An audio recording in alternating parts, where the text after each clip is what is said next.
أشهد أن محمد رسول الله.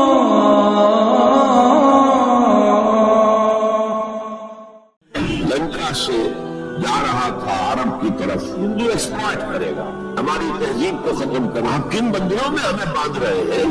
تو اللہ ایک چانس دے کر دیکھ لینا چاہتا تھا کہ یہ کرتے کیا ہے۔ 57 سال ہو گئے ہمیں، جو ملک لیا تھا اسلام اسلام اسلام اسلام کی رٹ لگا کر، وہ کہاں اسلام؟ کچھ لوگ ٹی وی کو بھی حرام کہتے ہیں، برائے مہربانی وضاحت کریں۔ میں سب سے پہلے عنوان میں دو چیزوں کی اصلاح کرنا چاہتا ہوں۔ دیکھیے، بر صغیر کی اصطلاح غلط ہے۔ بر صغیر تو کسی چھوٹے سے جزیرے کو بھی کہتے ہیں، چھوٹی خشکی۔ یہ ترجمہ کیا گیا ہے سب کانٹیننٹ کا، کانٹیننٹ کہتے ہیں بر اعظم، بر اعظم کانٹیننٹ۔ تو اعظم سے نیچے آتا ہے عظیم، یہ بر عظیم ہے ہند، بر عظیم پاک ہند، آج ہم اسے پاک و ہند کہیں گے، پہلے یہ بر عظیم نہیں تھا۔ یہ غلط لفظ ہمارے ہاں لکھنے میں بولنے میں آ گیا ہے۔ بر صغیر تو کسی چھوٹے سے جزیرے کو بھی کہتے ہیں، جو چھوٹی سی خشکی، یہ بہت بڑی خشکی ہے۔ یہ بر اعظم ایشیا کا ایک بہت بڑا علاقہ ہے، اس لیے اعظم سے ایک سیڑھی نیچے اترنے تو عظیم ہوتا ہے۔ یہ بر عظیم ہے، بر صغیر نہیں۔ اسی طرح مسلمان غیر اسلامی ریاست میں اس میں بھی ایک مغالطہ ہے، گویا کہ دنیا میں کوئی خالص اسلامی ریاست بھی ہے، کیونکہ آج دنیا کی تمام مسلمان مملکتیں خالص غیر اسلامی ہیں، تو گویا کہ بنیادی طور پر کوئی فرق واقع نہیں ہوا۔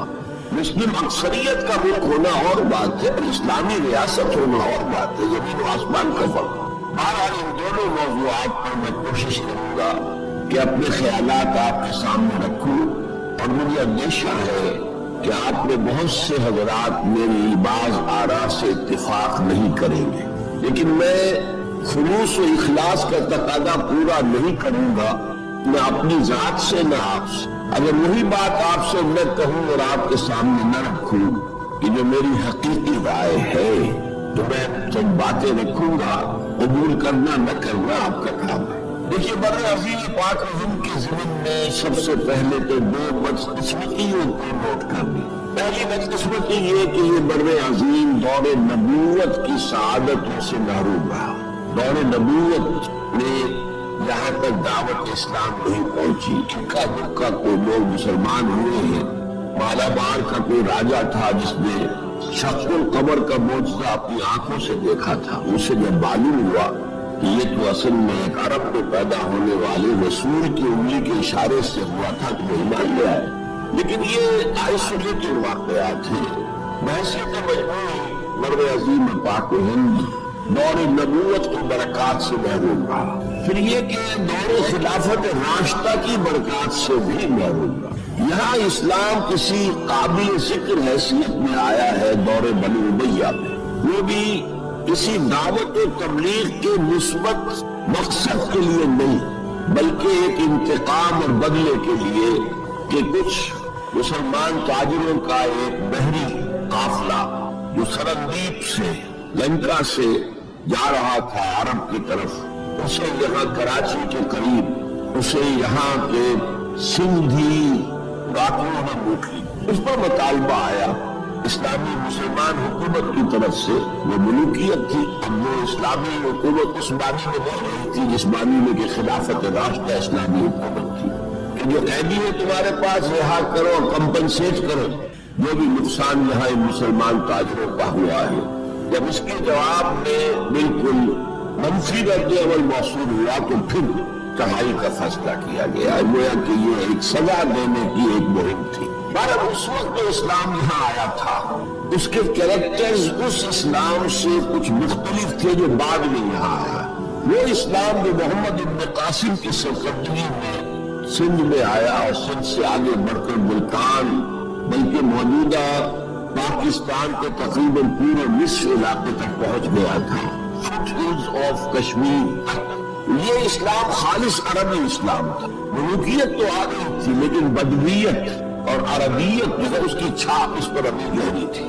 اور اس اسلام میں نہ ابھی فرقے تھے، نہ مسلک تھے، نہ حنفی، نہ مالکی، نہ شافعی، نہ حنبلی، نہ عقائد کے بارے میں بحثیں شروع ہوئی تھی، علم کلام کی بحثیں ہوئی تھی، نہ ابھی یونانی فلسفے اور منطق کا حملہ ہوا تھا، ابھی کچھ نہیں تھا، سادہ اسلام اپنی اصل سادگی پر برقرار تھا۔ چنانچہ اس کی قوت تصحیح بڑی زبردست ثابت ہوئی، اور خاص طور پر محمد ابن قاسم کے نوجوان 17-18 برس کا نوجوان اور نہایت نیک اور پاک باز سندھ کے ہندوؤں میں وہ اپنی ایک روایت ہے کہ اس طرح کا آدمی تو کوئی اوتار ہی ہو سکتا ہے۔ فارسی میں بھی کہا جاتا ہے کہ در جوانی توبہ کردن شیوہ پیغمبر است، جوانی کے اس عمر میں بھی کوئی شخص پاک زندگی گزار رہا ہے، یہ تو پیغمبروں کا طریقہ ہے۔ اور ہندوستان میں تصور پیغمبروں کا نہیں تھا، اوتاروں کا تھا، کہ اسے بھی ایک اوتار سمجھ کر اس کی مورتیاں تراش کر مندروں میں رکھی گئی اور ان کو پوجا جانے لگا۔ یہی چیز اس کے لیے خطرے کا سبب بن گئی، کیونکہ اب بیک ہوم اسلام کا جو اصل گھر تھا عرب، اس میں ملوکیت آ چکی تھی، اور ملوکیت کبھی اسے برداشت نہیں کر سکتی کہ کوئی اور شخص اتنا پاپولر ہو جائے کہ اسے چیلنج کر سکے۔ لہذا محمد بن قاسم کو بلایا گیا اور شہید کر دیا گیا۔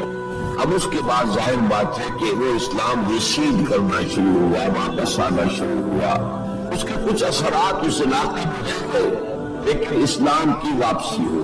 یہ اسلام کا پہلا ورود تھا بر عظیم کی سرزمین پر۔ اس کے بعد اسلام آیا ہے 300 برس بعد، اور اب جو آیا ہے شمال مغربی سرحدی صوبے میں جو درے ہیں، کوہ سلیمان میں، کوہ ہندو کش اور کوہ سلیمان میں، درہ خیبر ہے، درہ کوچی ہے، درہ گومل ہے، درہ بولان ہے، یہاں سے آیا ہے۔ اس اسلام کی خصوصیات کچھ اور تھی۔ ان 300 سالوں میں فقہی مسالک بھی پیدا ہو چکے تھے، حنفی، مالکی، شافعی، حنبلی، ان کے درمیان اختلافات بھی تھے، بحثیں بھی تھی، مناظرے بھی تھے۔ دوسرے خاص جو ہے تصوف کا فن جو ہے وہ بہت ترقی کر چکا تھا، اور اس میں اکثر و بیشتر وحدت الوجود کا تصور اس کی بنیاد میں موجود تھا۔ تیسری بات یہ نوٹ کیجئے کہ یہاں جو لوگ آئے وہ سب حنفی تھے، اور یہ ترک قبائل ہی تھے در حقیقت، اور ترکوں میں سے بھی غلام لوگ تھے، اسی لیے پہلا خاندان مسلمانوں کا یہاں خاندان غلامان کہلاتا ہے۔ ترک غلام تھے یہ، وہ اپنی ذاتی صلاحیت اور اپنی استعداد کے بنا پر ترقی کرتے کرتے بادشاہت کے مقام تک پہنچے۔ عالم اسلام میں اس وقت دو عظیم جگہوں پر غلاموں کی حکومت تھی، اور اس سے اندازہ ہو سکتا ہے کہ اسلام میں غلاموں کا فیوچر کتنا روشن ہے۔ ممالک، مملوک، یہ مصر میں حکمران تھے، وہ غلام تھے۔ خاندان غلامہ، قطب الدین ایبک، شمس الدین التتمش، یہ سب کون تھے؟ بہرحال اب جو اسلام آیا اس میں قیادت کی ایک تسلیس پیدا ہو چکی تھی، توحیدی شان نہیں رہی تھی۔ خلافت راشدہ میں قیادت توحیدی تھی، خلیفہ وقت ہی حاکم بھی تھے، خلیفہ وقت ہی مجتہد بھی تھے، عالم بھی تھے، اور وہی سب سے بڑے اللہ والے بھی تھے۔ لیکن اس کے بعد جو اسلام میں قیادت جو ہے مسلمانوں کی 3 شاخوں میں بٹ گئی۔ سیاسی قیادت وہ تو قبائلی عصبیت کی بنیاد پر قائم ہو رہی ہے، تو سیاست تو ہو گئی طاقت کے بل پر، جس کی لاٹھی اس کی بھینس۔ اس کے بعد جو دینی قیادت تھی وہ 2 حصوں میں منقسم ہو گئی، علمی قیادت علماء، مفسرین، فقہاء، محدثین، اور ایک ہو گئی صوفیاء کی قیادت۔ تو یہ تھی کیفیت جس میں کہ بر عظیم پاک و ہند میں اسلام وارد ہوا ہے پہلے ورود کے 300 برس بعد۔ اب اس کے 500 برس کے بعد یہاں ایک اور ایلیمنٹ آیا، وہ تھا شیعیت کا۔ آپ کو معلوم ہے کہ سن 1000 عیسوی میں پاکستان کا جو علاقہ اس وقت کا ہے یہ عالم اسلام میں داخل ہو چکا تھا۔ شہاب الدین غوری وغیرہ کی حکومت وہاں تک تو تھی، البتہ دہلی پر 1206 میں تخت دہلی جو ہے مسلمانوں کا 1206 میں شروع ہوا۔ اس کے بعد ہم کہہ سکتے ہیں کہ 300 برس بعد یہاں پر یہ شیعیت آئی ہے، داخل ہوئی ہے، ورنہ اس سے پہلے خالص سنی اسلام کا اور خالص حنفی شیعت کی وجہ سے جو کچھ بعد میں اسلام کو یہاں پر اس تقسیم کی وجہ سے، شیعہ سنی اختلافات کی وجہ سے جو بہت بڑے بڑے نقصانات اٹھانے پڑے، ان میں سے مثلاً 2 کا میں تذکرہ کرنا چاہتا ہوں۔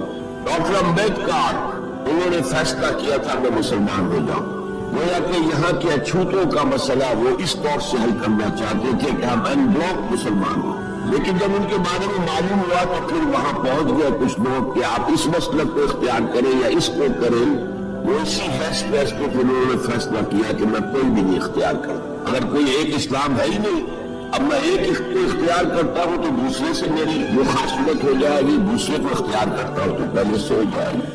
اب اگلا دور آیا، ہندوستان میں انگریز آ گئے، یہاں موجود بہت سے غیر مسلموں کو شاید میری باتیں اب کچھ ناگوار گزرے، لیکن کچھ حقائق ہیں جو تلخ ہیں لیکن حقائق ہیں، انہیں سمجھنا چاہیے۔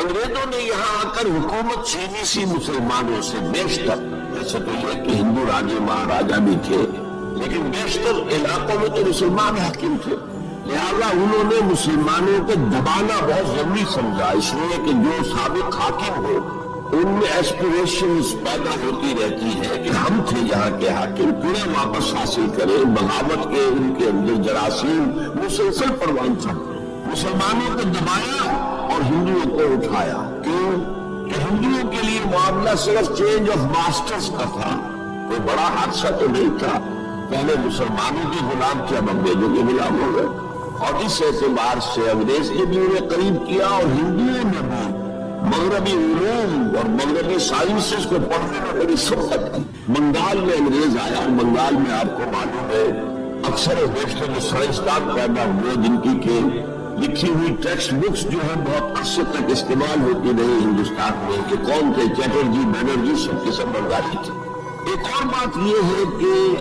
ہندو اپنے ماضی سے بہت دور آ چکے تھے، ان کا ماضی عظمت والا، آخر اشوک کا دور بہت عظمت کا، چندر گپت موریہ کا دور بہت عظمت کا، وکرماجیت کا دور بہت عظمت کا تھا، لیکن وہ بہت پیچھے جا چکے تھے۔ تقریباً مسلمانوں کی آمد کی وجہ سے 1000 سال کا فصل واقع ہو چکا۔ لہٰذا تہذیب و تمدن کے لیے بھی جیسے کہ انہوں نے مسلمانوں کے زمانے میں فارسی پڑھی، فارسی پڑھتے تھے، کوڈ لینگویج فارسی ہے، جیسے کہ بعد میں مسلمان اور ہندو سب نے انگریزی پڑھی، ملازمتیں ملیں گے تو انگریزی پڑھنے والوں کو ملیں گے، راستہ کیریئرز کا کھلے گا تو انگریزی پڑھنے والوں کا کھلے گا۔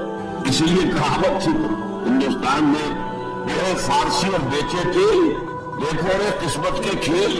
اب فارسی پڑھ کے تو اسے کئی حکومت کے اندر اہلکار ہونا چاہیے، اس کی حیثیت کچھ اور ہونی چاہیے، فارسی پڑھ کے اور تیل بیچنا۔ جبکہ مسلمانوں کا معاملہ یہ تھا کہ ان کی تو ابھی تہذیب اور تمدن، ان کی روایات ابھی تازہ تھی، لہٰذا جو غیر مسلم تھے یہاں کے انہوں نے انگریزی علوم، انگریزی سائنس، انگریزی تہذیب اس کو کھلے دل کے ساتھ خوش آمدید کہا، اور مسلمانوں میں ایک زبردست ڈویژن ہو گیا، بلکہ ابتدائی ریئیکشن تو بہت سخت تھا، یک طرفہ تھا، ہم نہ انگریزی پڑھیں گے، ہم نہ انگریزی علوم سیکھیں گے، نہ سائنس پڑھیں گے، ہم تو اپنے پورے خدروں میں اگرچہ جو سیلاب آ گیا ہے اس کو روکنے کی طاقت تو ہم میں نہیں ہے، لیکن ہم کونے میں جا کر بیٹھ جائیں گے، قال اللہ و قال رسول، اور انگریزی تہذیب سے اس قدر دوری کہ اگر کوئی میز کرسی پر بیٹھ کر کھانا کھا لے تو کرستان ہو گیا۔ یہ تو کسی نے چمچہ استعمال کر لیا کھانے میں، کانٹا تو بہت دور کی بات ہے، چمچہ بھی استعمال کر لیا تو کرستان ہو گیا۔ اس طرح سے ریئیکشن تھا علماء کے زیر اثر حلقوں میں، گویا کہ وہ جو گاندھی جی کا فلسفہ تھا نان کوآپریشن، تو مسلمانوں نے انگریزوں کے ساتھ شدید قسم کا naan cooperation from the very beginning شروع کی۔ اس پر سر سید احمد خان نے ان دونوں چیزوں کی مخالفت کی۔ ایک تو انہوں نے انگریزوں کو بتایا کہ دیکھو یہ جو آزادی کی جنگ تھی یہ صرف مسلمانوں کی نہیں تھی، 1857 کی، یہ تو مشترک تھی، تو اس کے اندر کیا سبب ہوا ہے، اس کی وجہ سے آپ مسلمانوں سے بوجھ محسوس نہ کریں، اور مسلمانوں سے بھی کہا کہ انگریزی پڑھو، انگریزی علوم حاصل کرو، سائنس پڑھو، سائنٹیفک نالج حاصل کرو، ورنہ تمہاری حیثیت ہندوستان میں کیا رہ جائے گی، پلے دار رہ جاؤ گے یا گوشت فروش رہ جاؤ گے، اللہ خیر صلی اللہ، تمہاری کوئی حیثیت نہیں رہے گی۔ اس اعتبار سے سر سید احمد خان ایک اہم لینڈ مارک ہے۔ اس کے علاوہ انگریزی دور کا ایک اور جو پہلو بہت اہم ہے، انگریزوں نے ڈیوائڈ اینڈ رول پالیسی کے تحت مسلمانوں اور ہندوؤں کے درمیان مرافرت کو ہوا دی۔ یہ ان کی پالیسی رہی مستقل۔ یہ ایک قوم کی حیثیت سے سامنے نہ آ جائے پھر ظاہر بات ہے کہ ہمارے پاؤں تو اکھڑ جائیں گے ایسے۔ یہ جو ہمارے ہاں شروع ہوا کچھ اور فیکٹر بھی تھے۔ ہندوؤں میں ایک انتقامی جذبہ بھی تھا کہ مسلمانوں نے ہم پر حکومت کی ہے 800 برس 1000 برس، اور ظاہر بات ہے سارے حاکم اچھے تو نہیں تھے، کوئی اچھا بھی تھا تو اکثر و بیشتر تو عیاش قسم کے لوگ تھے۔ ہم نے محل بنائے، تاج محل بنائے، ہم نے کوئی کام اور تو کیا نہیں۔ دین کی تبلیغ تو اولیاء اللہ نے کیا، صوفیاء نے کی، کبھی بھی سرکاری سطح پر، حکومت کی سطح پر یہاں تبلیغ اسلام کا اہتمام نہیں ہے۔ ایک دو ایکسیپشنز ہیں، ایک راجہ گجرات کاٹھیاواڑ کے علاقے کا جس نے کہ تبلیغ کا اہتمام کیا، ایک راجہ کشمیر کا تھا جس نے تبلیغ کا اہتمام کیا، باقی حکمرانوں نے کوئی کوشش۔ آزادی سے قبل متصلاً جو کیفیت پیدا ہو گئی تھی اس کا ایک اہم فیکٹر یہ تھا کہ مسلمانوں میں ہندوؤں کا ایک خوف پیدا ہو، کیونکہ جو نظام اب بن چکا تھا وہ تو یہ تھا کہ ووٹ کی بنیاد پر فیصلے ہوں گے، ون مین ون ووٹ۔ اس کے اعتبار سے مسلمان اقلیت میں اور غیر مسلم ہندو یہاں اکثریت میں، تو گویا کہ ہمیشہ کے لیے اگر ایک ملک کی حیثیت سے یہ ملک جو ہے تقسیم آزادی حاصل کرتا ہے تو مسلمان غلام ہو جائے، ان کی تہذیب بھی ختم کر دی جائے گی۔ شدھی کی تحریک شروع ہو چکی تھی، ان کا مذہب بھی تبدیل کرنے کی کوشش کی جائے گی۔ میوات کے علاقے میں بڑی زبردست تحریک اٹھائی گئی تھی شدھی کی، جس کا توڑ کرنے کے لیے مولانا محمد الیاس رحمۃ اللہ علیہ سامنے آئے اور تبلیغی جماعت کا انہوں نے سلسلہ شروع کیا۔ یہ اصل میں میوات کے اندر جو شدھی کی تحریک تھی اس کا جواب تھا، اس سے حفاظت مسلمان۔ تو اندیشہ یہ تھا کہ ہندو ایکسپلائٹ کرے گا، ہماری تہذیب کو ختم کرے گا، ہماری زبان کو ختم کرے گا، معاشی طور پر ہمیں ایکسپلائٹ کرے گا، مفلوج کرے گا، اور اپنی سی کوشش کرے گا کہ ہمارا مذہب بھی تبدیل کرا دے۔ تو مسلمانوں کی ایک قومی جماعت، اگرچہ وہ شروع میں قومی اس کو کہنا غلط تھا، وہ نوابوں، جاگیرداروں، نواب زادوں ان کی جماعت تھی، مسلم لیگ جو 1906 میں قائم ہوئی۔ مسلمان عوام کا اس سے ساتھ کوئی نہ رابطہ تھا نہ ان کا کوئی رابطہ عوام کے ساتھ۔ اس کی جو 1906 سے لے کر 1924 تک کی جدوجہد ہے وہ ساری دفاعی جدوجہد تھی۔ ہمارے یہ حقوق ہونے چاہیے، ہمیں اس کی ایشورنس دی جانی چاہیے، ہمیں سپریٹ الیکٹوریٹ دیا جائے، اور یہ کہ اس سے بھی آگے بڑھ کر ہمیں مرکز میں کچھ زیادہ حیثیت دی جائے تاکہ ہماری بھی کوئی حیثیت ہو، کوئی توازن پیدا ہو سکے۔ بس اسی پر ساری گفتگو گفت و شریک تھی۔ اور اس کے ضمن میں محمد علی جناح جو ہے وہ تو پروفٹ آف لو قرار دیے گئے تھے، اتحاد کا پیغام بر۔ وہ 1906 میں تھے، انڈیا میں موجود، مسلم لیگ میں شامل نہیں ہوئے تھے، کانگریس کے رکن تھے۔ اس کے بعد 1913 میں جا کر مسلم لیگ میں شامل ہوئے مولانا محمد علی جوہر کے کہنے پر، پھر بھی کانگریس کے رکن بھی رہے، مسلم لیگ کے رکن بھی رہے، اور انہوں نے حتی امکان کوشش کی کہ کوئی فارمولہ ایسا بن جائے جس میں کہ اتحاد ہو جائے اور ضمانت بھی جائے کہ مسلمانوں کے ساتھ کوئی اس قسم کا سلوک نہیں کیا جائے گا کہ وہ بالکل وہ سمجھیے کہ نیچے لگ کر رہ جائے اور ان کی کوئی حیثیت نہ رہے۔ لیکن وہ ناکام ہوئے، شدت کے ساتھ ناکام ہوئے، اور پھر اس درجے مایوس ہوئے کہ ہندوستان چھوڑ کر جا کر انگلستان میں بس گئے اور وہاں انہوں نے اپنی لیگل پریکٹس شروع کر دی۔ ایس ایم اکرام صاحب جو ایک بڑے مصنف ہیں، آب کوثر، موج کوثر، موج کوثر کے جو مصنف ہیں، وہ اہم ترین کتابیں ہیں مسلم انڈیا کی political as well as cultural history, ثقافتی جو معاملہ ہے وہ بھی ساتھ ساتھ ہر دور میں کیا اس کا رنگ رہا ہے، اس کو بہت چیز سمجھیے ایک بڑے ماہرانہ انداز میں انہوں نے بہت عمدگی کے ساتھ مرتب کیا ہے۔ وہ اس وقت آکسفورڈ میں پڑھ رہے تھے، طالب علم تھے نوجوان، وہ ملے محمد علی جناح سے۔ اس وقت تک ابھی وہ قائد اعظم کا تو خطاب انہیں نہیں ملا تھا، محمد علی جناح، اور اس نے کہا آپ ہندوستان چھوڑ کے کیوں آ گئے، ہندوستان کے مسلمانوں کو تو آپ کی ضرورت ہے۔ تو انہوں نے سخت الفاظ کہے تھے کہ ہندو ناقابل اصلاح ہے، یہ اس وقت کی ہندو قیادت پر ان کا تبصرہ تھا، اور مسلمانوں کا حال یہ ہے کہ ان کا کوئی لیڈر مجھ سے صبح جو بات کرتا ہے شام تک ڈپٹی کمشنر یا کمشنر یا گورنر تک پہنچا دیتا ہے، تو ایسی قوم کی قیادت میں کیسے کروں؟ لیکن اصل میں ایک ٹرننگ فیکٹر آیا ہے، turning point in the history of Muslim league movement, and that was 1930۔ اس میں جو الہ آباد میں مسلم لیگ کا سیشن ہوا تھا، اس میں خطبہ صدارت دیا تھا علامہ اقبال۔ علامہ اقبال اس سے پہلے ہندوستان میں ایک سور پھونک چکے تھے کہ اب اسلام کی نشأت ثانیہ کا دور آنے والا ہے، اسلام جو ہے دوبارہ دنیا کے اندر برسر عروج آئے گا۔ ایک امید افسا صورتحال علامہ اقبال نے اپنی ملی شاعری سے پیدا کر دی۔ کتاب ملت بیضا کی پھر شیرازہ بندی ہے، یہ شاخ ہاشمی کرنے کو ہے پھر بر پیدا، سبق پھر پڑھ صداقت کا، شجاعت کا، عدالت کا، لیا جائے گا پھر سے کام دنیا کی امامت کا۔ نوا پیرا ہو ہے بلبل کے ہو تیرے ترنم سے، کبوتر کے تنے نازک میں شاہی کا جگر پیدا۔ اور ویسٹرن سویلائزیشن کو انہوں نے چیلنج کیا تھا، دیار مغرب کے رہنے والوں، خدا کی بستی مکان نہیں ہے، کھڑا جسے تم سمجھ رہے ہو وہ اب ذرے کم عیار ہوگا، تمہاری تہذیب اپنے خنجر سے آپ ہی خودکشی کرے گی، جو شاخ داغر پہ آشیانہ بنے گا ناپائیدار ہو۔ یہاں فرسٹ ورلڈ وار کے بعد جو عالم اسلام کی کیفیت ہوئی تھی، اس پر کس قدر یاس انگیز نا امیدی سے بھرا ہوا مرثیہ مولانا حالی نے لکھا تھا۔ قوم کی زبان اس وقت وہ تھی، قومی شاعر جو ہے قوم کی زبان ہوتا ہے۔ بستی کا کوئی حد سے گزر نہ دیکھے، اسلام کا گر کر نہ ادھر نہ دیکھے، مانے نہ کبھی مد ہے ہر جزر کے بعد دریا کا ہمارے جو اتر نہ دیکھے۔ اور آخر میں جو مناجات بحضور سرور کونین صلی اللہ علیہ وسلم، اے خاصہ خاصان رسول وقت دعا ہے، امت میں تیری آ کے عجب وقت پڑا ہے، وہ جی جو بڑی شان سے نکلا تھا وطن سے پردیش میں وہ آج غریب الغربا ہے۔ اسی قسم کے مرثیے علامہ شبلی نے کہے، مولانا حمید الدین فراہی نے کہے، لیکن اقبال پہلا شاعر ہے جس نے کچھ مرثیے بھی کہے۔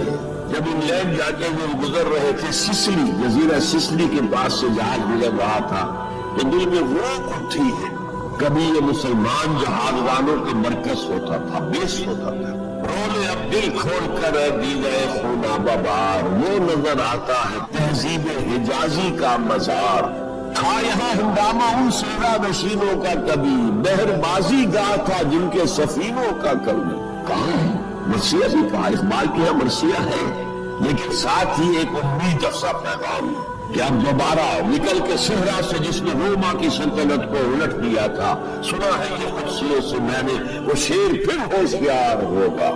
یہ جو عوامی ایک فضا ان کی شاعری سے پیدا ہو چکی تھی، ملی شاعری سے، انہوں نے 1930 میں آ کر مسلم لیگ کی موومنٹ میں اس کا انجیکشن لگا دیا۔ اسی طرح چلتی ہوئی ایک تحریک تھی 1906 سے آئی تھی، 24 برس ہو چکے تھے 1930 تک، اب اس میں ایک انجیکشن لگا دیا گیا، احیاء اسلام۔ اس خطبے میں علامہ نے ایک طرف مسلم قومیت کو بہت مستحکم کیا دلائل کے ساتھ، عمرانی دلائل، پولیٹیکل سائنس کے جو مستحکم اصول ہیں ان کی بنیاد پر کہ مسلمان علیحدہ قوم، اور نمبر 2 انہوں نے کہا، اور یہ ایک پروفیسی تھی، ایک طرح کی مستقبل کے بارے میں ایک پیشن گوئی تھی، تجویز نہیں تھی۔ پارٹیشن آف انڈیا کی تجویز تو بہت بعد میں آئی ہے، 1940 میں، 1930 کی بات میں کر رہا ہوں۔ انہوں نے کہا تھا مجھے یقین ہے کہ یہ ڈیسٹنی ہے، تقدیر مقرر ہے کہ ہندوستان کے شمال مغرب میں شمال مشرق کا انہیں اس وقت احساس نہیں ہوا تھا، ایسٹ پاکستان کا جو اب بنگلہ دیش ہے انہیں بھی نگاہ نہیں گئی تھی۔ ہندوستان کے شمال مغرب کے اندر ایک آزاد مسلمان ریاست قائم ہوگی، اور اگر ایسا ہو گیا تو ہمیں موقع مل جائے گا کہ دور ملوکیت میں، جس کے یہ لفظ بڑا ثقیل استعمال کیا انہوں نے، عرب امپیریلزم، یہ بنو امیہ بنو عباس یہ عرب امپیریلسٹ تھے، یہ عرب قوم کیا امپیریلزم تھا، ان کی حکومت اسلام کی عکاسی کرنے والی نہیں تھی، اسلام کی عکاسی کرنے والی تو خلافت راشدہ تھی، ابو بکر تھے، عمر تھے، عثمان تھے، علی تھے رضی اللہ تعالیٰ عنہ۔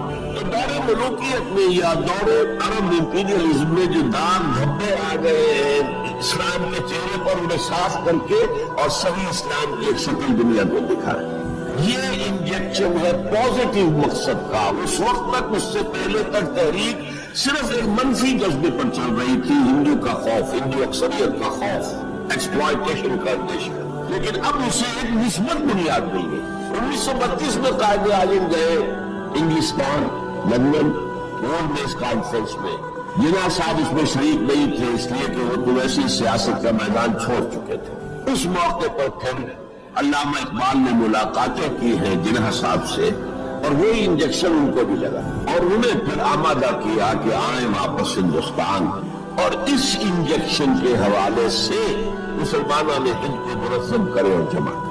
تو یہ پھر تحریک پاکستان جو ہے، چونکہ مسلمانوں کے جذبات کے ساتھ اس کی ہم آہنگی ایسا ہو گیا کہ مسلم مائنورٹی کے پروونسز نے کس طریقے سے یکجا اور یکسو ہو کر اس موومنٹ کو سپورٹ کیا. حالانکہ انہیں معلوم ہے کہ کسی بھی حساب سے ان کے تو پاکستان میں شامل ہونے کا کوئی امکان تھا ہی نہیں، بلکہ تحریک مسلم لیگ اصل میں مائنورٹی پروونس کی تحریک تھی. جو صوبے بعد میں پاکستان میں شامل ہوئے ہیں ان میں سرحد میں تو کانگریس کی حکومت تھی ٹل دی لاسٹ ڈیٹ، پنجاب میں یونینسٹ حکومت تھی ٹل دی لاسٹ ڈیٹ. صرف ایک سندھ تھا مغربی پاکستان میں کہ جو وہاں مسلم لیگ کی حکومت تھی. ہاں، بنگال میں مسلم لیگ کی حکومت تھی، اور بنگال ہی مولد ہے جہاں ولادت ہوئی ہے 1906 میں مسلم لیگ کی، اور طویل ترین عرصے تک مسلم لیگ کی حکومت وہاں رہی. اب بھی وہاں پر تحریکیں چلتی رہتی ہے. اینٹی پاکستان 2 مرتبہ پاکستان نے ایئر فورس بھی استعمال کی ہے وہاں پر، یہ سب کچھ آپ کو معلوم ہے. بہرحال اس کے نتیجے میں ملک تقسیم ہو گیا، اور دو قوموں کے درمیان جو نفرت اس دوران میں پیدا ہو گئی تھی وہ ایک آتش فشاں کی طرح پھٹ پڑی. جو کچھ ہوا ہے پارٹیشن کے وقت، میں نے آپ کو بتایا تھا انگریزوں سے آزادی ہم نے حاصل کی، لیکن ہم نے نہ ایک انگریز کو مارا نہ کسی انگریز نے ہم میں سے کسی کو مارا. لیکن جو آپس کی خوریزی ہوئی، تاریخ انسانی کی عظیم ترین ٹرانسفر آف پاپولیشن، کروڑوں انسان ادھر سے ادھر، ادھر سے ادھر، اور پھر عظیم خوریزی، بربریت، وحشت. معلوم ہوتا کہ نفرت کی کوئی آگ اندر جل رہی تھی، بس اسے موقع چاہیے تھا کہ ادھر آئے. وہ میں کچھ نہ کچھ تجزیہ کر چکا ہوں کہ یہ نفرت جو ہے کچھ انڈیجینس بھی تھی، کچھ تھی. ان کے اندر ایک جذبہ انتقام تھا کہ دوسروں نے ہم پر حکومت کی اتنی عرصے، لیکن اس میں بڑا حصہ جو ہے وہ انگریز کی ڈیوائڈ اینڈ رول پالیسی کا تھا. اور وہ جاتے جاتے ایک بون آف کنٹینشن بھی ڈال گیا کہ یہ دونوں اس پر لڑتے رہے تاکہ ہمارے خلاف کوئی جذبہ نفرت ان کے اندر نہ ابھرے. تو یہ انگریز کی پالیسی تو یقیناً بہت کامیاب تھی، لیکن وہ نفرت کا جو عالم اس وقت تھا اس کو آپ اس وقت امیجن نہیں کر سکتے. وہ نوجوان جو پیدا ہی ہوئے بعد میں پارٹیشن کے بھی 20-25-30 سال بعد پیدا ہوئے، مجھے کیا اندازہ ہو سکتا ہے؟ قطعاً اندازہ نہیں. کبھی کبھی ربط ہو جاتا معاملہ، جیسے کہ کبھی کسی جگہ ہو گیا، کبھی کسی جگہ ہو گیا. ابھی حال ہی میں جو کچھ گجرات میں ہو گیا تھا وہ ہو جاتا ہے. لیکن یہ کہ کوئی ہندو اور مسلمانوں کے درمیان وہ دشمنی اور وہ معاملہ نہیں ہے، بلکہ بہت سے لوگ اس کو امیجن ہی نہیں کر سکتے کہ معاملہ کس حد تک پہنچ گیا. اس کے بعد ایک خیال یہ تھا ہندوستان میں کہ پاکستان جلدی ختم ہو جائے گا، اور اس کی کوششیں بھی کی گئی. پاکستان کے حصے کا روپیہ روک لیا گیا، پاکستان کے حصے کے ہتھیار روک لیے گئے. پاکستان نے اس کو محسوس کیا کہ اس سے تھریٹ ٹو اٹس ایگزسٹنس، جس کے نتیجے میں، جس کے رد عمل میں وہ امریکہ کی جھولی میں جا گرا. It was an reaction. میں اسلامی جمعیت طلبہ کا ناظم اعلیٰ تھا 1953 میں. ہمارے وزیر اعظم اس وقت تھے خواجہ ناظم الدین، وہ لاہور کے دورے پر آئے تھے. میں طلبہ کا ایک وفد لے کر ان سے ملنے گیا. ایک تو اس زمانے میں وہ اینٹی قادیانی موومنٹ چل رہی تھی اور اس میں بہت کچھ تو خون لاہور میں ہوا تھا. اس کے بارے میں نے کچھ باتیں کی، اور پھر میں نے ان سے کہا یہ میڈو اس بلا کا نام ہے. میڈو تھی اس وقت، مڈل ایسٹ ڈیفنس آرگنائزیشن. آپ کن بندروں میں ہمیں باندھ رہے ہیں؟ بہت ہی بھلے آدمی تھے. مجھے واقعہ یہ ہے کہ ایک ہی میری تو ملاقات ہے، لیکن اس شخص کی شرافت کا اور سادگی کا جو نقش قائم ہوا میرے دل پر وہ آج تک موجود. دیکھیے یہ معاملہ جو ہے یہ حکومت کا ہے یا آپ نوجوان ہیں، طالب علم ہے، آپ کا اس سے کوئی سروکار نہیں. میں ذرا نٹ کھٹ قسم کا تھا اس وقت میں نوجوان. میں نے کہا جناب آپ ہمیں بندروں میں باندھ کر آپ چلتے بڑھیں گے، وہ تو ہم نے سنبھالنا ہے بعد میں. یہ بس لو وٹی والے بس یہ کہنے پر اچھا آگے کوئی جواب نہیں. دیکھیں الفاظ 3 جملے ان کے سنا رہا ہوں، یہ پوری ہماری تاریخ کا لب لباب بنتا ہے۔ دیکھیے پنڈت جی تو نہیں چاہتے نا کہ پاکستان قائم رہے، بٹ اور ہم اکیلے تو ہندوستان کا مقابلہ نہیں کر سکتے نا، تو ہمیں تو کوئی سہارا چاہیے نا۔ 3 جملے، یہ پاکستان کی فورن پالیسی کا اول روز سے کارنر سٹون، بلکہ یہاں میں ذرا ضمنی طور پر بتا دوں کہ پاکستان کے قائم ہونے اور قائم رہنے میں کتنا بڑا ہاتھ اور کتنا بڑا دخل پنڈت نہرو کا ہے۔ دیکھیے ایک جینیس شخص تھا ابو کلام آزاد، جینیس، اس میں کوئی شک نہیں، اور کیبنٹ مشن پلان کا مرتب کرنے والا وہی تھا۔ کیبنٹ مشن پلان کو مسلم لیگ نے بھی تسلیم کر لیا کہ ہندوستان 3 زونز کے مشتمل ہوگا، آزاد ہوگا، مرکزی حکومت ایک ہوگی، ایک ویسٹرن زون، ایک ایسٹرن زون، ایک سینٹرل زون، تقریباً وہی جو پاکستان کا نقشہ تھا، ایک مغربی پاکستان، ایک مشرقی پاکستان، ایک نیچے بھارت۔ سینٹرل گورنمنٹ کے پاس فلاں جو ہے یہ اہم ترین چیز ہے، تو سینٹرل گورنمنٹ کے پاس ہوگی، فورن پالیسی ہوگی، بجٹ ہوگا، مالیات کا معاملہ ہوگا، ڈیفنس ہوگا، یہ ان کے پاس ہوگا، کمیونیکیشنز ہوگی۔ باقی یہ ریجنز جو ہیں ان کو حق ہوگا وہ اپنے اپنے فیصلے کریں، اپنے معاملات چلائیں، اپنے قوانین بنائیں۔ ایک صرف اس میں ایسی تھی کہ 10 سال کے بعد کسی بھی حصے کو، کسی زون کو سیسیڈ کرنے کا، علیحدہ ہونے کا حق حاصل ہوگا۔ گویا کہ کم سے کم 10 سال کے لیے آزاد پاکستان کا مطالبہ ختم، قائد اعظم نے مان لیا۔ تو اب اگر کوئی امکان تھا تو 10 سال کے بعد تھا نا۔ اب کس نے بنوایا پاکستان؟ وہ تو چونکہ مولانا آزاد اس طرز بددل ہو چکے تھے، قائد اعظم نے انہیں شو بوائے کہہ کے اتنا جو ہے بددل کر دیا تھا کہ انہوں نے کانگریس کی صدارت چھوڑ دی۔ اب جو کہا گیا ان سے آپ صدارت قبول کریں، نہیں، پنڈت جی ہو گئے صدر، اور پنڈت جی سے جب پوچھا گیا کیبنٹ مشن پلان کے بارے میں تو انہوں نے کہہ دیا ایک دفعہ ہندوستان آزاد ہو جائے پھر کون کسی کو علیحدہ ہونے دیتا ہے۔ بات تو سچی تھی، نکل جاتی ہے جس کی منہ سے سچی بات بستی میں، فقیر مسئلہ بریشوں اور ہندو دادا خار اچھا، بات تو سچی تھی لیکن کہنے کی نہیں تھی اس وقت۔ اس پر فوراً قائد اعظم نے ریورس گیئر لگایا کہ وہ نیت ہی ہے تو ہم نہیں مانتے، یہ نیم بیک۔ تو عالم واقعہ میں پاکستان کس نے بنوایا 1947 میں؟ ہسٹری کا تجزیہ کیجئے، سمجھ میں یہ کچھ اللہ تعالیٰ کی مشیت تھی۔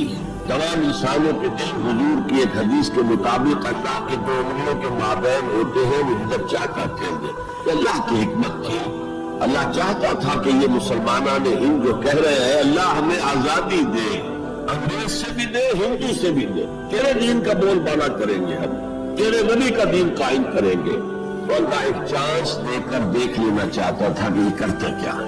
حالانکہ لارڈ ماؤنٹ بیٹن کی تجویز تھی کہ 14 اگست کو انڈیا پہلے اس کی فریڈم ڈکلیئر ہو اور 15 کو پاکستان کی ہو، تاریخ بدل جاتی ہے۔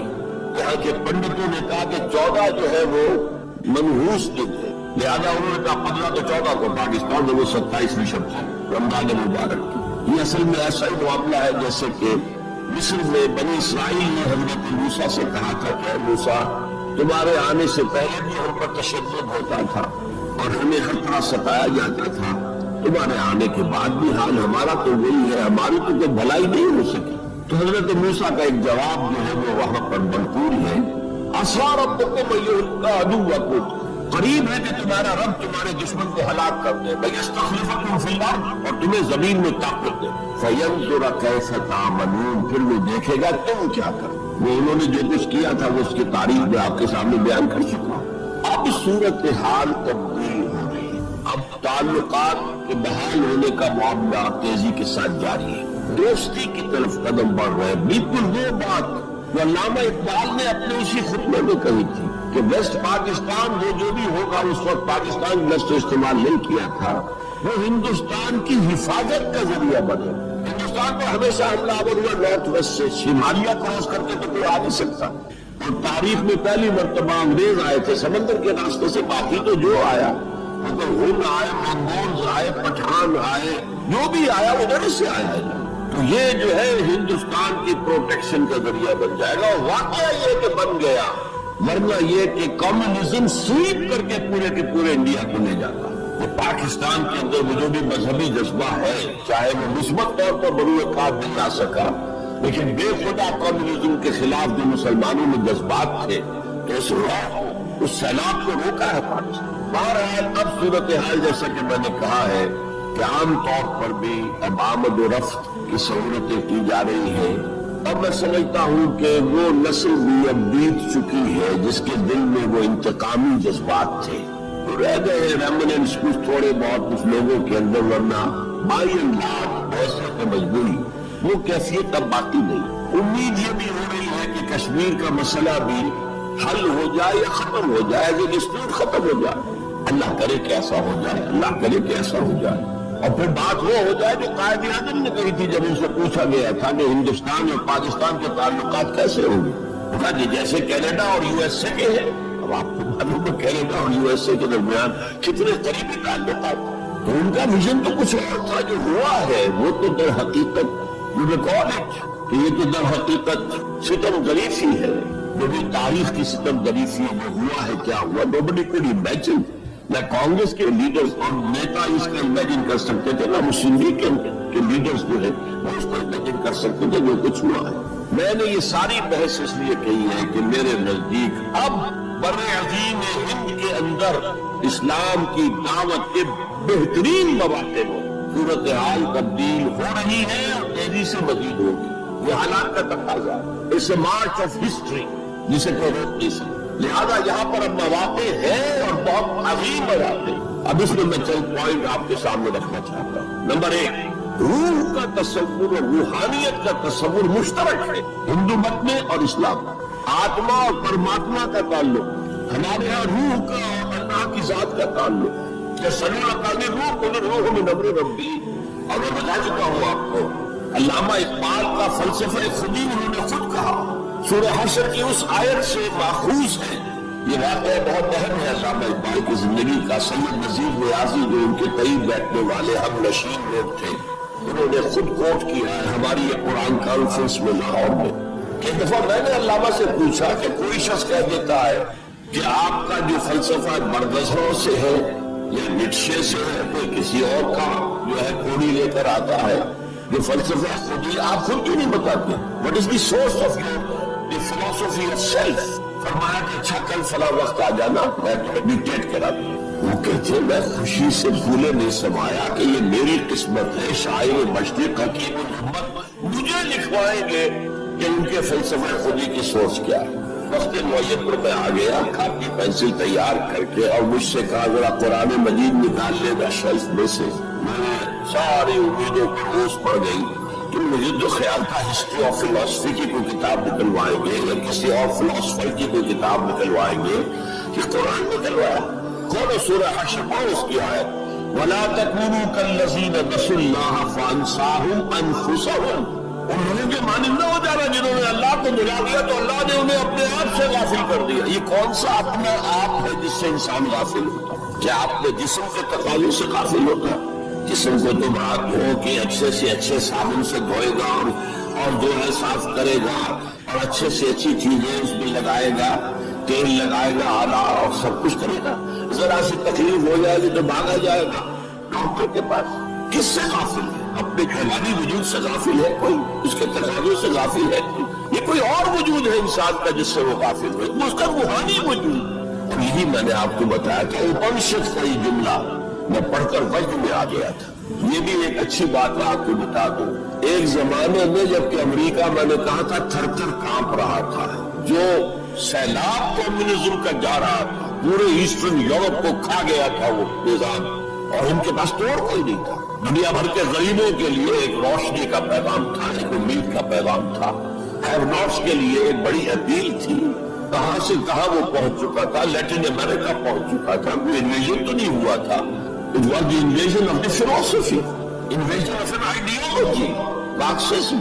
اور یہ جب کانپ رہا تھا امریکہ تو اس نے ملینز کی تعداد میں قرآن شائع کیا، انگریزی ترجمہ، یہ گلوریس قرآن، مارمڈیوک پفتال کا ترجمہ، اور مسلمانوں نے تقسیم کیا۔ بابا تم اپنے قرآن کو پڑھو، دیکھو، اپنے دین کے ساتھ جم کر رہو، بس بے خدا جو ہے یہ نظام اس کو ترک کرو، چھوڑو۔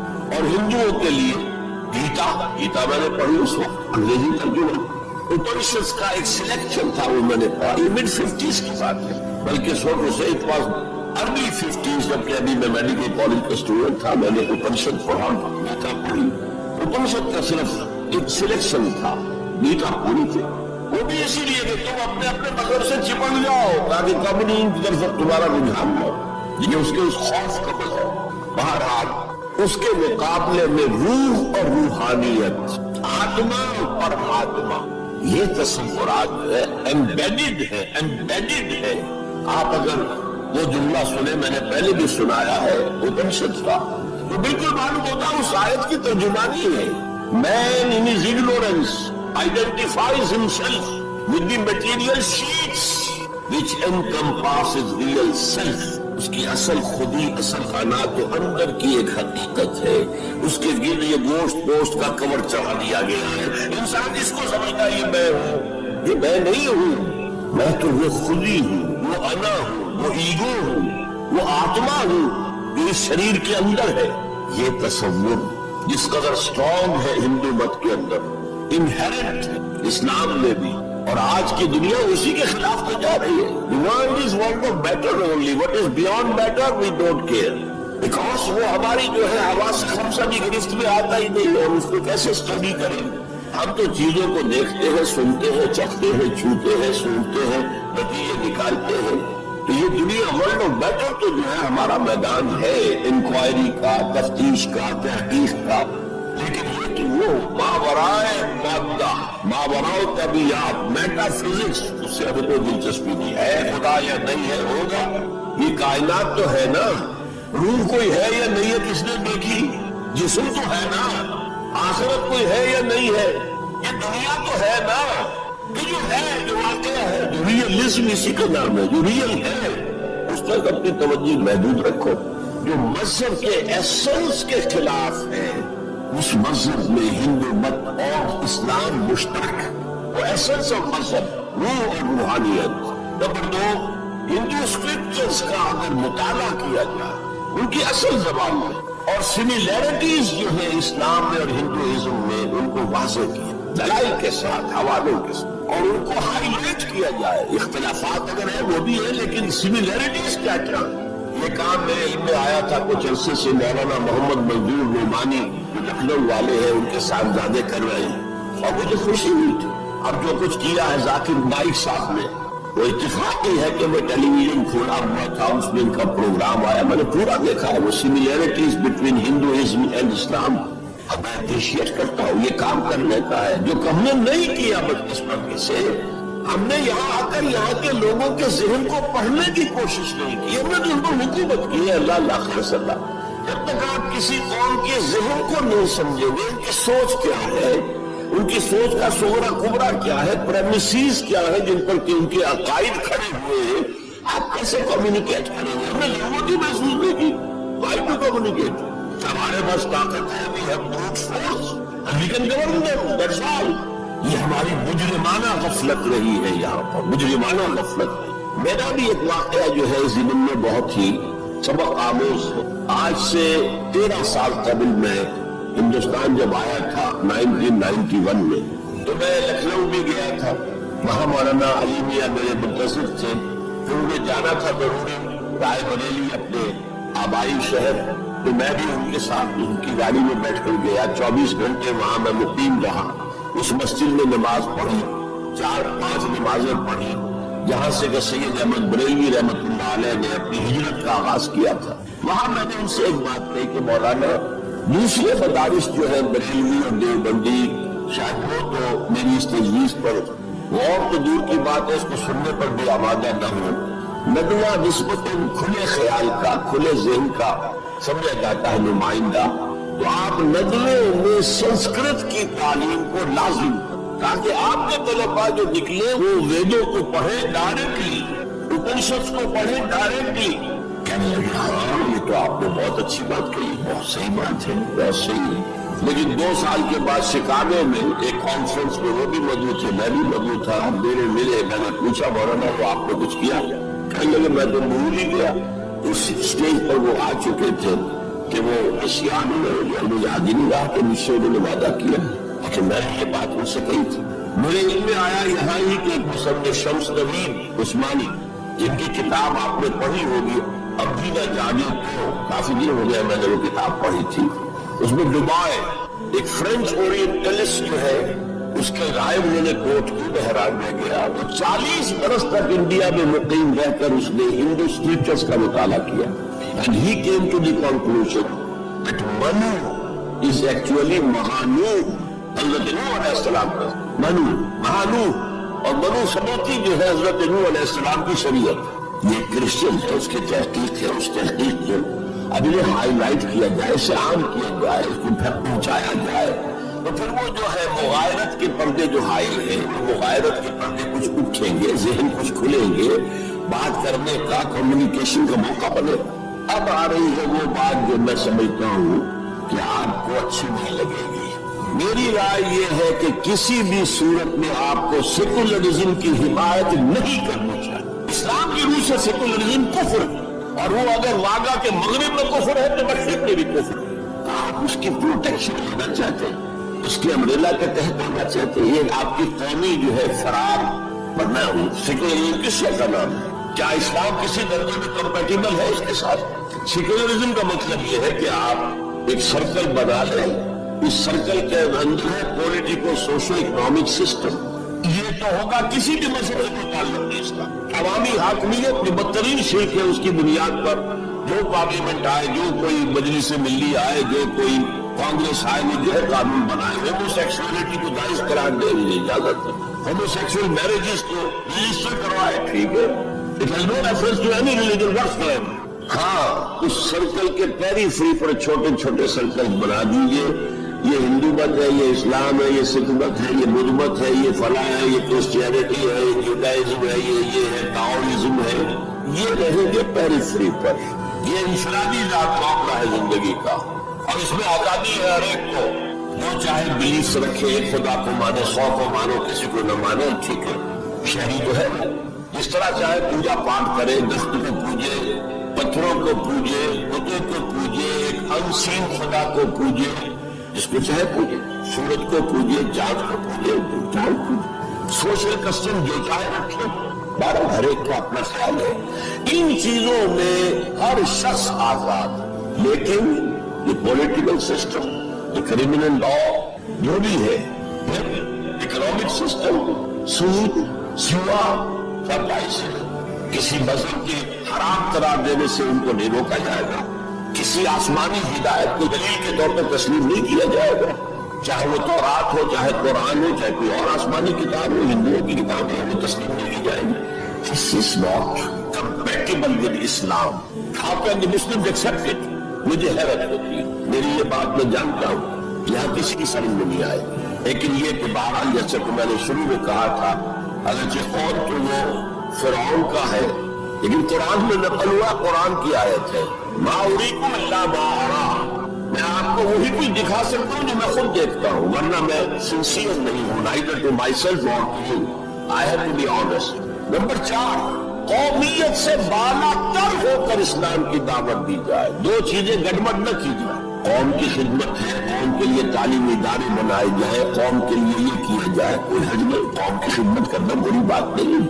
ایک مسلمان قوم کو فرعون کی غلامی سے نجات دلانے کے لیے اللہ نے حضرت موسیٰ جیسے پیغمبر کو بھیجا، جنہوں نے جاتے ہی اول وہلے میں پہلی ملاقات فرعون سے ہوئی ہے تو مطالبہ کر دیا، نرسل معنا بنی اسرائیل، ہمارے ساتھ بنی اسرائیل کو یہاں سے جانے دو، ولا تعذبہم، ان پر سختی نہ کرو، ٹارچر نہ کرو، ان پر تشدد نہ کرو، ان پر سیکیورٹ نہ کرو، اور اللہ نے حضرت موسیٰ علیہ السلام کے ذریعے سے اس قوم کو نجات دے دی۔ حالانکہ وہ قوم کیسی ناہنجار قوم تھی، جیسے ہی سمندر پار کیا ہے یا دریا پار کیا ہے، کچھ لوگوں کو دیکھا بتوں پر اعتکاف کر رہے بیٹھے ہوئے، کہا ہمارے لیے بھی ایسا بنا دو تاکہ توجہ کا ارتکاز ہم کر سکیں۔ حضرت موسیٰ نے ڈانٹا، اللہ نے تمہیں کتنی عظمت عطا کی ہے، جو شرک کی دلدلوں سے، کیچڑ سے تمہیں نکالا ہے، تم چاہتے ہو دوبارہ اسی کے پس جائے۔ وہ یہ ہے جو قلم قلم پر جھگڑتے تھے حضرت موسیٰ سے، تمہیں مروا دیا ہمیں لا کے جہاں صحرا کا، اس سے تو وہاں بہتر تھا، کھانے پینے میں تو ملتا تھا نا، بہرحال اللہ نے من و سلوہ کاٹ دیا، ایک چٹان سے 12 چشمے جو ہے وہ برآمد کر دیے، کھاؤ پیو۔ اور پھر وہ اتنی ناہنجار قوم تھی کہ جب قتال کی بات کہی گئی کہ اب تلوار ہاتھ میں لو اور داخل ہو جاؤ فلسطین کی زمین میں، کوڑا جاؤ فضل بنتا و ربوں کا فقاتلا انا ہاہنا قاعدون، ہم تو یہاں بیٹھے 10 سے بس نہیں ہوں گے، جاؤ تم جاؤ، تمہارا رب فضل بنتا و ربوں کا فقاتلا انا ہاہنا قاعدون۔ یہ معاملہ جو ہے قومی خدمت بڑی شے نہیں ہے، لیکن کچھ لوگ ایسے ہونے چاہیے کہ جو اس قومی تصورات سے بلند تر ہو کر انسانی سطح پر اسلام کی دعوت دیں، وہ جو ہم پڑھ چکے ہیں وَلْتَكُن مِّنكُمْ أُمَّةٌ يَدْعُونَ إِلَى الْخَيْرِ وَيَأْمُرُونَ بِالْمَعْرُوفِ وَيَنْهَوْنَ عَنِ الْمُنكَرِ وَأُولَٰئِكَ هُمُ الْمُفْلِحُونَ۔ ان میں سے ایک جماعت ایسی ہونی چاہیے، ایسی وجود میں آنی چاہیے جس کے صرف 3 کام ہو، دعوت الی الخیر، دعوت الی القرآن، اور وہ دعوت بھی 3 لیول پر، بالحکمت والموعظۃ الحسنۃ وجادلھم باللتی ہی احسن، اور نیکی کا حکم دو، بدی سے روکو۔ اور صرف وہی لوگ فلاح پانے والے ہیں جو یہ کام کریں۔ دی گریٹر مسلم امہ جو اپنا مقصد بھول چکی کہ ہمیں اس کے لیے برپا کیا گیا تھا، ان سے فلاح کا وعدہ نہیں ہے۔ اولئک ھم المفلحون، حصر کا انداز ہے، اسلوب ہے، صرف وہی لوگ ہوں گے جو فلاح پائیں۔ اس لیول پر ضرورت ہے ایک جماعت کی، اور اس کے ضمن میں سب سے زیادہ اہمیت ہوگی اسلام کے سسٹم آف سوشل جسٹس کو ایمفیسائز کرنے۔ So emphasize the system of social justice۔ یہ ہے اسلام جو پیغام دیتا ہے، یہ کسی قوم کے لیے نہیں، پوری نوع انسانوں کے لیے ہے، انسان کو آزادی دیتا ہے۔ میں بتا رہا تھا کہ وہ جو تلوار ہے، جو میں اس کو مثال دیا کرتا ہوں، یہ ایسی چکی ہے جو ایک طرف آٹا پھینکتی ایک طرف پھینکتی نہیں، ادھر آٹے کے ڈھیر لگ رہا ہے، ادھر آٹا ہے ہی نہیں۔ تو اب کیا ہوا؟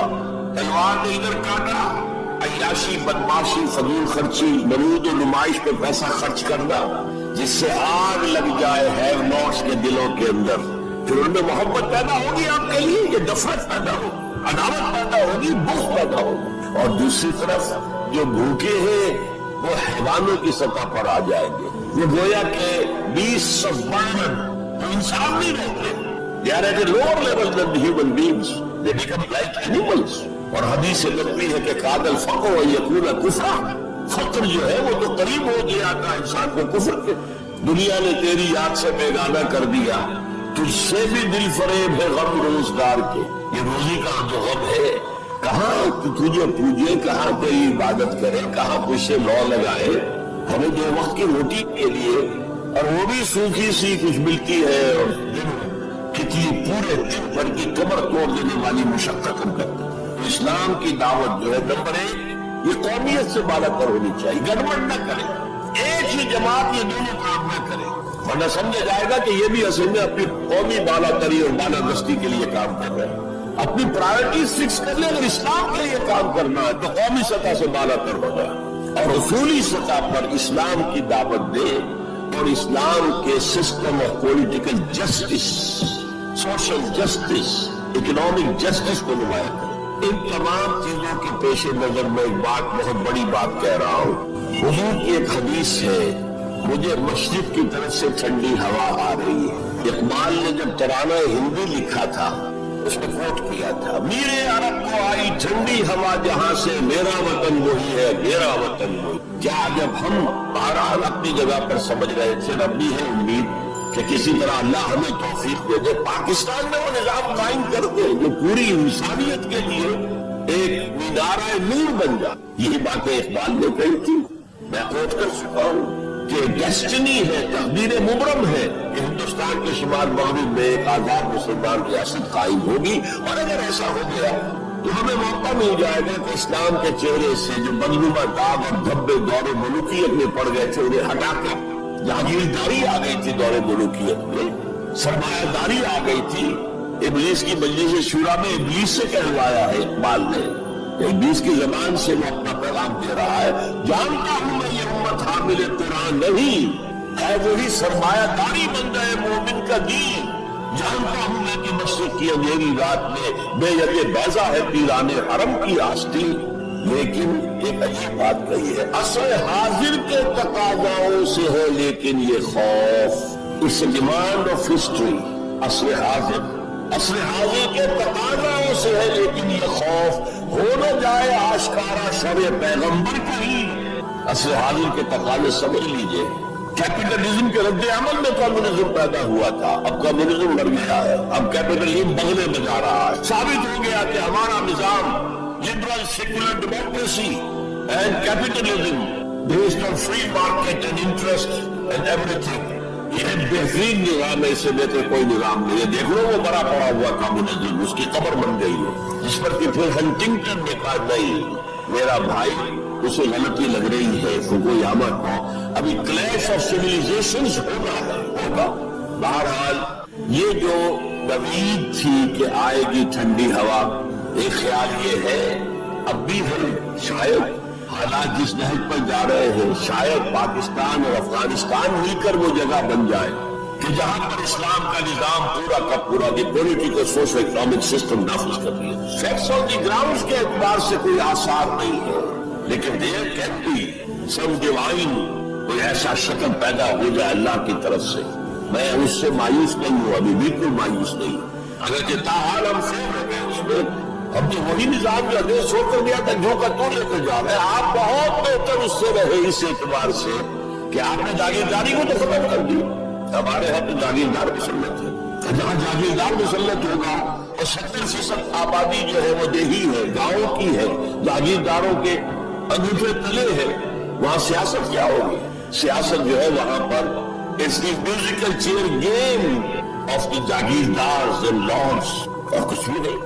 بہرحال اللہ کرے کہ یہ اس بر عظیم سے، پاکستان میں آخر اسی بر عظیم کا ایک حصہ تھا، بھارت اسی بر عظیم کا حصہ ہے، بنگلہ دیش اسی بر عظیم کا حصہ ہے۔ میں وہاں بھی گیا تھا تو میں نے کہا تھا کہ آپ یہاں نظام خلافت قائم کریں۔ خلافت آندولن ایک بڑی تحریک بھی اٹھی تھی، حافظ جی حضور کا نام آپ نے سنا ہوگا، بہت بڑے پیر تھے وہاں کے جنہوں نے ایک موومنٹ شروع کی تھی کہ خلافت کا نظام قائم کیا تھا۔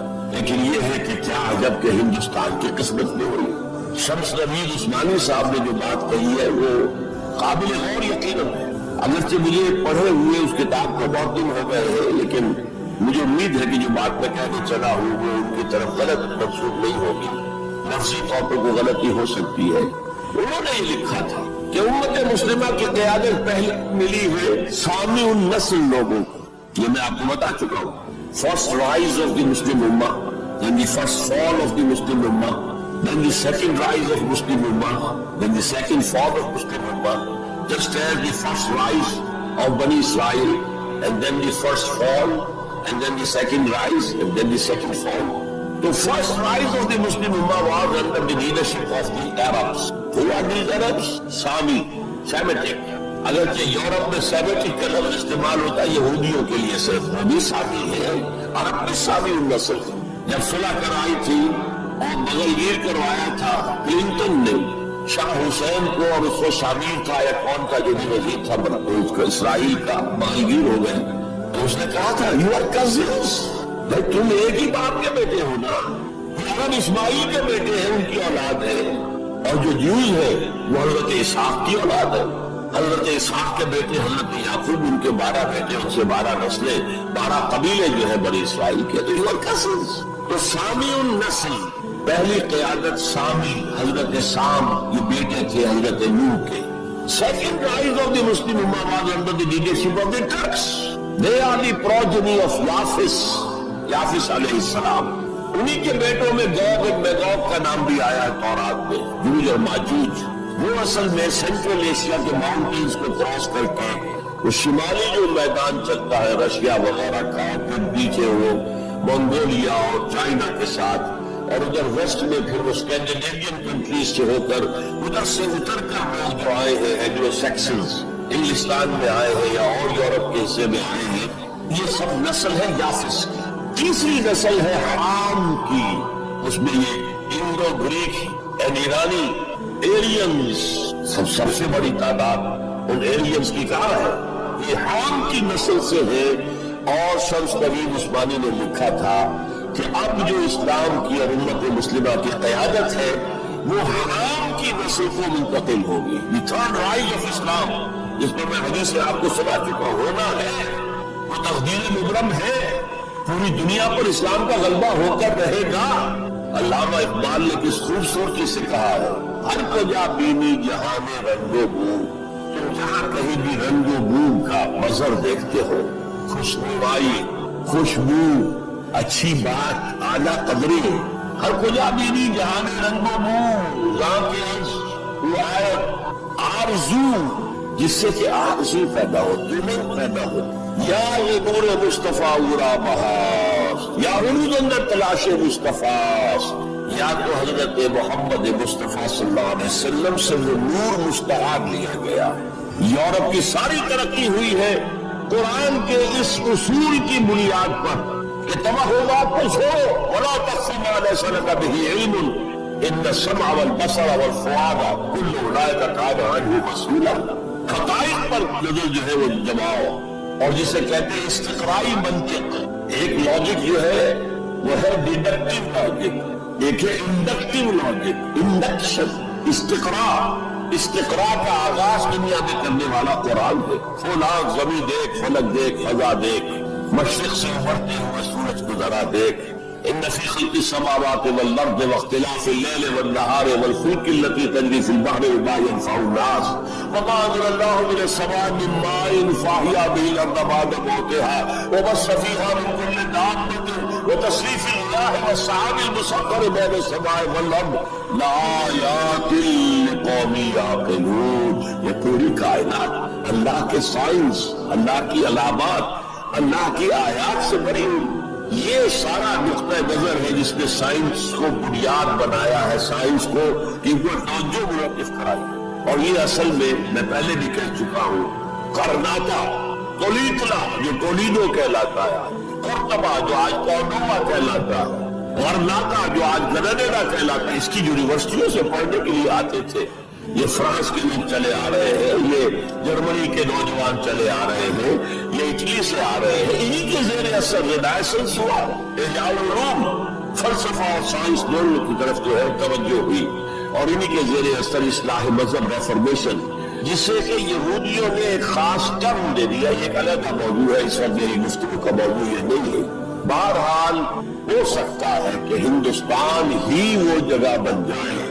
یہ ہے وہ 5 نکات جس کی بنا پر میں کہتا ہوں کہ اس وقت ہندوستان میں، بھارت میں اور بر عظیم پاک و ہند میں اسلام کی دعوت کے امکانات بہت وسیع ہیں۔ ہم فائدہ نہ اٹھائیں یہ ہمارا جرم ہوگا، اللہ کے ہاں اکاؤنٹیبل ہوگا۔ اب آج کے موضوع کے دوسرے حصے پر آئیے، مسلمان غیر اسلامی ریاست ہے۔ میں نے عرض کیا تھا کہ اس عنوان سے شاید یہ گمان ہوتا ہے کہ کوئی ملک، شاید پاکستان کو آپ سمجھ رہے ہیں کہ وہ اسلامی ریاست ہے۔ اسلامی ریاست کا کوئی وجود اس وقت روئے عرصی پر موجود نہیں ہے، لہذا کوئی فرق نہیں۔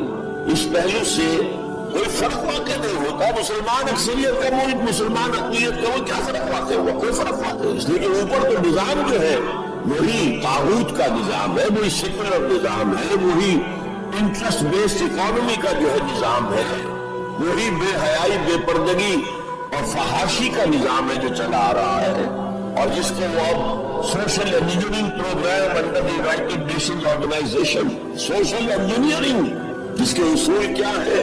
پروسٹیچیوشن کو بھی ایک باعزت پیشہ قرار دیا جائے، ان کے لیے نام جو ہے قائم کیا گیا سیکس ورکرز۔ ہومو سیکسولیٹی کو بھی ایک نارمل اورینٹیشن قرار دیا گیا ہے۔ نارمل ہے، نارمل نہیں، nobody should object to it. عورت اور مرد بالکل برابر ہو، شادی کے قوانین کے ضمن میں بھی اور ہر اعتبار سے برابر، وراثت میں بھی برابر۔ اور عورت اگر گھر کا کام کرے تو ویج طلب کر سکتی ہے مرد سے، شوہر سے، اور اگر وہ حمل کی سختیاں برداشت کرے اور وضع حمل کے تکلیف برداشت کے، اس پر بھی وہ معاوضہ مانگ سکتی ہے شوہر سے۔ اس طرح کی چیزیں سوشل انجینئرنگ پروگرام، معاشرے کا دیا پانچا ہو گیا ان کے ہاں، فیملی لائف کے ٹکڑے ہو گئے، بکھر گئی فیملی لائف، ہے ہی نہیں، شادی کا بندھن نہیں۔ We are living together, that's all, we are not married, بچے بھی ہو رہے ہیں but we are not married, اس لیے کہ وہ میرج کے قوانین ایسے بنا دیے گئے کہ مرد اس کو گوارا کرنے کو تیار نہیں۔ آپ نے کسی سے میرج کی اور کچھ دنوں کے بعد آپ کی اس کے ساتھ لیبری طلاق دیں گے، آدھی پوری پراپرٹی، پورا اپنا سرمایہ آدھا دینا پڑے گا۔ کون مرد اس کے لیے تیار ہو؟ خواب خائے کو عورت کو تو مرد کی ضرورت ہے کہ نہیں ہے، وہ رہے گی میرے ساتھ، we are living together, we are not married. یہ ہے جو اقبال نے بات کہی تھی، وہ 100% پوری ہو چکی ہے۔ تہذیب ختم ہو چکی ہے، تہذیب سنڈاس بن چکی ہے۔ مغربی تہذیب، تمہاری تہذیب اپنے خنجر سے آپ ہی خودکشی کرے گی، جو شاخ نازک پہ آشیانہ بنے گا ناپائیدار ہوگا۔ اب آپ نے سنا ہوگا بش صاحب واز کہتے ہیں شادی کرو شادی کرو شادی کرو، اب یہ واز کہنا پڑتا ہے شادی کرو، میرج کے کانٹریکٹ کے اندر بدھو۔ بہرحال اس وقت کا سارا عالم انسانی بشمول عالم اسلامی کے طاغوت کی گرفت میں ہے، اور یہ طاغوت اصل میں دجالیت، دجل فریب کو کہتے ہیں۔ اللہ کی ذات کے اوپر اس کائنات کا پردہ آ گیا ہے، ہم اس کائنات کو پوج رہے ہیں، کائنات کو پڑھ رہے ہیں، سیکھ رہے ہیں، سمجھ رہے ہیں، خدا کو بھول گئے۔ حیات اخروی پر حیات دنیاوی نے پردہ ڈال دیا ہے، دجل۔ اصل زندگی وہ ہے، اسے بھول رہے ہیں، اور یہ زندگی میں مگن ہے، گم ہے۔ کافر کی یہ پہچان کے آفاق میں گم ہے، اور مومن کی یہ پہچان کے گم اس میں آفاق۔ یہ سارا نظام دجالیت کا نظام، اور پورے عالم اسلام پر یہ حاوی ہے، مسلط ہے، کوئی ایک ملک بھی اس سے بچا ہوا نہیں۔ اس پس منظر میں دیکھیے، اسلام ایک اصولی انقلابی دعوت ہے، بدلو اس نظام کو، بدلو اس نظام کو۔ یہ جتنا کام مشکل پاکستان میں اتنا ہی یہاں ہے، کیا فرق ہے؟ 57 سال ہو گئے ہمیں، جو ملک لیا تھا اسلام اسلام اسلام اسلام کی رٹ لگا کر، وہ کہاں اسلام لایا؟ مسجدیں عالیشان بنا دی ہے، ٹھیک ہے، لیکن اس کے علاوہ کیا؟ کہاں اسلام؟ کہاں اسلام کا سیاسی نظام؟ کہاں اسلام کا معاشی نظام؟ کہاں اسلام کا معاشرتی نظام؟ مخلوط معاشرہ ہے۔ صدر ضیاء الحق نے جب PIA کو ڈرائی کیا، شراب اس میں سرو کرنی بند کر دی، ورنہ پہلے انٹرنیشنل فلائٹس میں شراب سرو ہو جاتی، لیکن اس نے بند کی۔ میں نے کہا، اور میں اس زمانے میں ان سے کچھ قریب تھا، میں نے کہا آپ نے بڑا اچھا کام کیا، دنیا تو یہ کہے گی کہ دقیہ بھی سیاح یہ کیا کر رہا ہے، لیکن میں نے کہا آپ نے ایک چیز جو حرام ہے وہ تو بند کر دی، اور دوسری چیز یہ ایئر ہاسٹسز جو جاتی ہیں، یہ کون سی شریعت کی روح سے جائز ہے؟ آپ حج پر نہیں جانے دیتے مسلمان عورت کو محرم کے بغیر، حالانکہ عام طور پر ادھیڑ عمر کی عورتیں، بڑی عمر کی عورتیں جاتی ہیں حج کے لیے، محرم کے بغیر نہیں جائے گی، عمرے پر جائے گی، اور یہ جوان لڑکیاں جو جا رہی ہیں ان میں کے ساتھ کون سا محرم ہوتا ہے؟ خاموش، کوئی جواب نہیں۔ میں نے کہا کیا کھانے اور ناشتے کی ٹرے جو ہے وہ مرد نہیں رکھ سکتے آگے؟ یہ ہے ہمارا طرز عمل۔ اسلام کی کوئی ایک چیز قبول سر پر، سر آنکھوں پر، اور دوسری چیز جو ہے پاؤں پہلے روک دی جائے، جس کی سزا ہمیں مل گئی، الا خزی فی الحیات الدنیا ویوم القیامت یردون الی اشد العذاب۔ تو اب میں نے عرض کیا، کوئی ملک ہو، اقلیت میں مسلمان ہو، اکثریت میں ہو، کوئی فرق واقع نہیں ہوتا، ہر جگہ پر اسلام کو ایک اصولی انقلابی دعوت کی حیثیت سے پیش کیا جائے۔ نمبر 3، اکثریت اقلیت کا مسئلہ تو اس سے حل ہوتا ہے کہ ہمارے لیے اسوہ کامل ہے محمد رسول اللہ کی ذات مبارکہ۔ وہ تو اکیلے تھے جب انہوں نے کام شروع کیا تھا، آپ کی اہلیہ حضرت خدیجہ رضی اللہ تعالیٰ عنہ، آپ کے دوست پرانے ابو بکر رضی اللہ تعالیٰ عنہ، آپ کے چچا بھائی جو آپ ہی کے زیر تربیت تھے، وہی رہ رہے تھے، کیونکہ ان کے والد ابو طالب بہت غریب تھے، لہذا حضور نے انہیں اپنے پاس رکھا ہوا تھا، ان کے اوپر سے بوجھ کم کر دیا، اور آپ کا وہ بیٹا، منہ بولا بیٹا جو غلام تھا اسے آزاد کر کے بیٹا بنا لیا۔ یہ 4 تھے، 1 + 4 5، اور 10 سال کی محنت شاقہ، دن رات کی محنت، اور یہ محنت کرنے والا کون؟ محمد صلی اللہ علیہ وسلم، جس کے کردار کے اوپر کہیں کوئی چھینٹ بھی نہیں ہے، داغ دھبا تو بڑی بات ہوتی، بمشکل 100 آدمی ساتھ آئے تھے۔ تو آپ اس سلسلے پر چلے، آپ کو 100 بھی نہ ملے، کوئی پرواہ نہیں، کیا اگر کس وقت اللہ تعالیٰ دھارے کا رخ موڑ دے، لوگوں کی توجہ ہو جائے، لیکن اصول وہی ہو، دعوت وہی ہو، اور نمبر 3 میتھڈالوجی وہی ہو۔ Don't borrow the methodologies from the movements of this era۔